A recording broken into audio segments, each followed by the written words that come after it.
কোনো কিছু আবিষ্কার করতে বহু গবেষক এবং বিজ্ঞানী সারা জীবন সঁপে দেন, কিন্তু সাফল্য আসে না।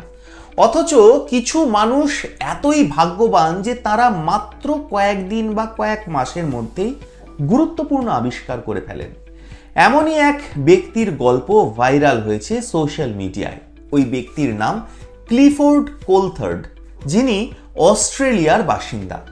গবেষণার সময়ে এই ব্যক্তি হাজার হাজার বছরের পুরনো গুপ্তধনের সন্ধান পান কয়েক মাসের মধ্যে, যা তার ভাগ্যকে একেবারে ঘুরিয়ে দিয়েছে। কিন্তু এই আবিষ্কারের ঘটনাটা বড়ই হাস্যকর। কি আবিষ্কারের কথা হচ্ছে সব বলবো।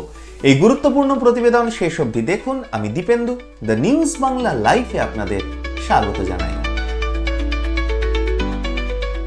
ভাইরাল হওয়া এই গল্পটা 2011 সালে, যখন ক্লিফোর্ড তার সঙ্গীদের নিয়ে অস্ট্রেলিয়ার বিখ্যাত প্রত্নতাত্ত্বিক সাইট আদানিয়া মাথানহাতে গিয়েছিলেন।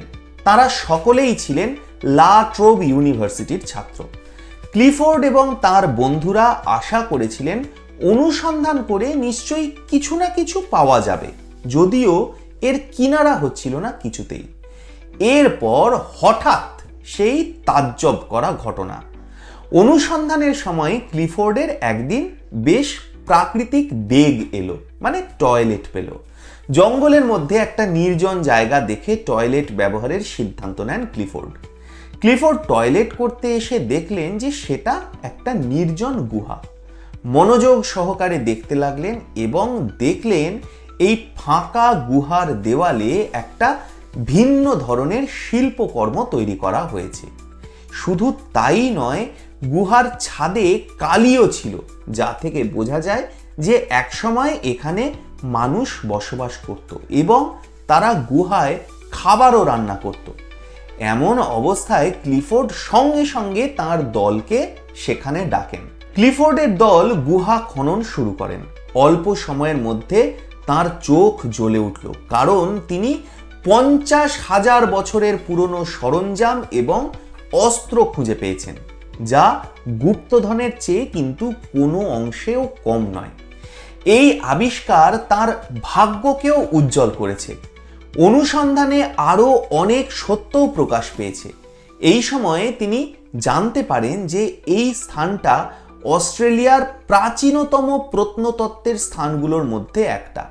এছাড়াও গবেষণায় জানা গেছে যে 40,000 বছর আগে পর্যন্ত এই স্থানে মানুষ বসবাস করত, কিন্তু এই গুহাটা গত 10,000 বছর ধরে সম্পূর্ণ নির্জন ছিল, মানুষের চলাচলের বাইরে ছিল।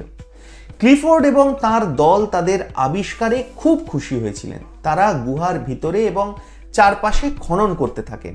এই সময় ক্লিফোর্ডের দল কিছু প্রাণীর হাড়, কয়লা এবং গাছগাছালির অবশিষ্টাংশও খুঁজে পান। এগুলো ছাড়াও 33 থেকে 40,000 বছরের পুরনো অস্ত্রও মিলেছে, যার মধ্যে একটা কুড়ুলও ছিল।